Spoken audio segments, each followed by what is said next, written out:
Hi guys, welcome back to my channel. இன்னைக்கு நம்ம ரொம்பவே ஹெல்த்தியான முருங்கைக்கீரை சூப் எப்படி செய்யறதுன்னு பார்க்க போறோம். முருங்கைக்கீரையில அதிக இரும்பு சத்து இருக்கு. அதனால குழந்தைங்கள்ல இருந்து பெரியவங்க வரைக்கும் கண்டிப்பா வாரத்துல ஒரு முறையாவது நம்ம முருங்கைக்கீரையை சேர்த்துக்கணும்.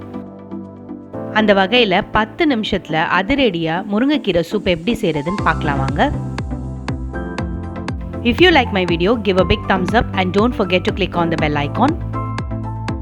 சூப் செய்ய தேவையான பொருட்கள் என்னன்னு பார்த்தீங்கன்னா, சின்ன வெங்காயம் பொடியாக கட் பண்ணது, பூண்டு ஒரு 4-5 பல்லு இருக்கும், தட்டி வச்சுருக்கேன், ஃப்ரெஷ்ஷான முருங்கைக்கீரை இலை ஒரு 2 கைப்பிடி அளவு இருக்கும், சின்ன வெங்காயம் ஒரு 10 போல் எடுத்திருக்கேன். சின்னதாக இருந்ததுன்னா நீங்கள் அப்படியே முழுசாக கூட யூஸ் பண்ணிக்கலாம். சரி வாங்க இப்போ எப்படி செய்கிறதுன்னு பார்க்கலாம். மண்பானை ஹீட் பண்ணிவிட்டு அதில் கொஞ்சமாக நம்ம எண்ணெய் ஆட் பண்ணிக்கலாம். எண்ணெய் சூடானதும் அதில் நம்ம தட்டி வச்சுருக்க பூண்டை சேர்த்துக்கலாம். பூண்டோட கலர் சேஞ்ச் ஆகிற வரைக்கும் நல்லா அதை ஃப்ரை பண்ணி எடுத்துக்கலாம். பூண்டு நல்லா ஃப்ரை ஆனதும் அடுத்து நம்ம கட் பண்ணி வச்சுருந்த சின்ன வெங்காயத்தை சேர்த்துக்கலாம்.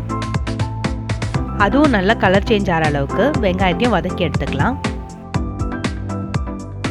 வெங்காயம் நல்லா வதங்கினதும் அதில் கொஞ்சமாக நம்ம மஞ்சள்தூள் சேர்த்துக்கலாம். 1/2 டீஸ்பூன் தனியாத்தூள் ஆட் பண்ணிக்கலாம். 2 நிமிஷம் லோ ஃப்ளேமில் வதங்கினதும் தண்ணி ஆட் பண்ணிக்கலாம்.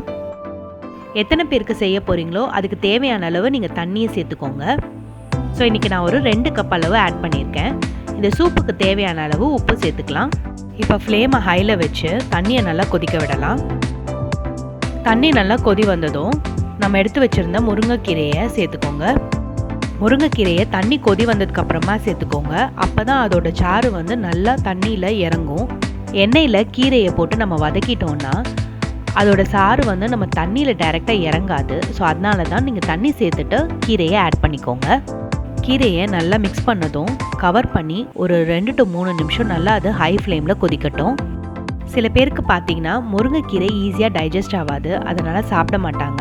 அந்த மாதிரி இருக்கவங்க நீங்கள் இந்த சூப் வச்சு சாப்பிட்டிங்கன்னா உங்களுக்கு டைஜஸ்ட்டும் சீக்கிரமாக ஆகும், அதே சமயத்தில் ஸ்ட்ரென்த்தும் கிடைக்கும். ஸோ 3 நிமிஷம் ஆயிடுச்சு. ஸோ இப்போ ஓப்பன் பண்ணிவிட்டு கடைசியாக நம்ம மிளகுத்தூள் ஒரு டீஸ்பூன் அளவுக்கு சேர்த்துட்டு ஸ்டவ்வை ஆஃப் பண்ணிடலாம். ஸோ நல்லா மிக்ஸ் பண்ணிவிடுங்க. அவ்வளோதான், நம்ம சூப் ரெடி ஆயிடுச்சு.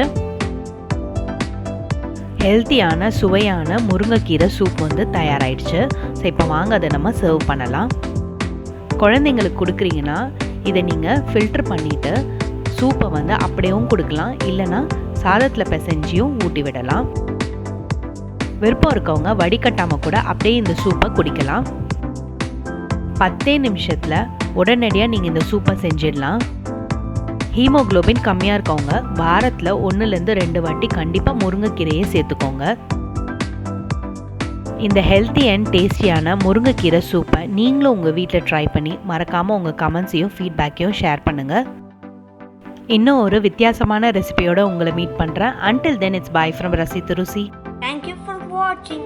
Like, share and subscribe. Follow us on YouTube, Facebook and Instagram.